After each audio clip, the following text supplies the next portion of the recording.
All right, cool. So I wish I had more time to spend on this because I found that when I'm writing, like, at first I'm like, what am I going to say? And then the next thing I know, I've written like 5 pages. So I appreciate, the opportunity to write. So thank you. How do we show up resilient or whole from across the globe? In deconstructing this question, I found myself thinking about generations and the wisdom that's passed down to each of us. Not from what we learned in school, but moments that we experience, conversations with each other, fighting together, praying together, music.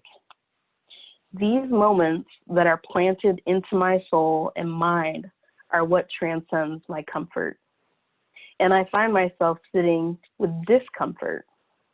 That is a very powerful source to sit with. And the ways it manifests itself is unknowing even to ourselves. The same way that we arm ourselves with love and prayer, the Holy Spirit has our backs too. And don't you forget it.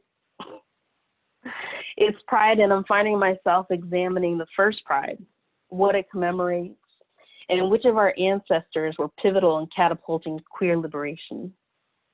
The first ancestors who come to mind are Marsha P. Johnson and Sylvia Rivera, Black and brown sisters. I can't even imagine what they were up against in 1969. The layers of their courage, sadness, and determination. How many times did they speak out and get arrested over and over and over again, only to be silenced? You know what? Love won, and it'll continue to win. It might take a long time, but love always wins.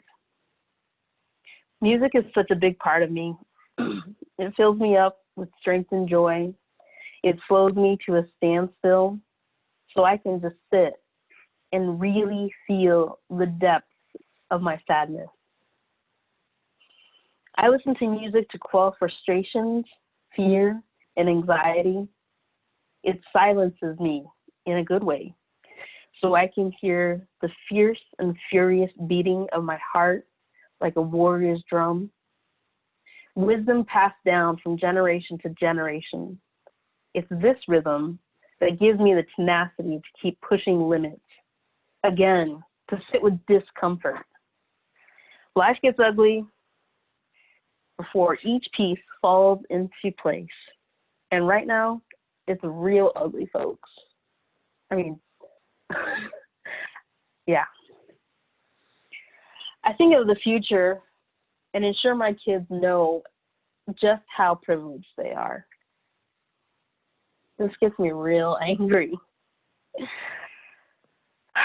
There was a time when Fela was constantly saying, no fair, no fair. My LCSW partner reminded me that this is a very normal thing and kids want things to be fair. But I couldn't accept that. And my response to Fela was always, and will always continue to be, who told you life is fair? Life isn't fair. There's a start line, and some people begin ahead of it, on it, and behind it. This is called privilege. Because of our privilege, we can order local groceries and have them delivered on our doorstep.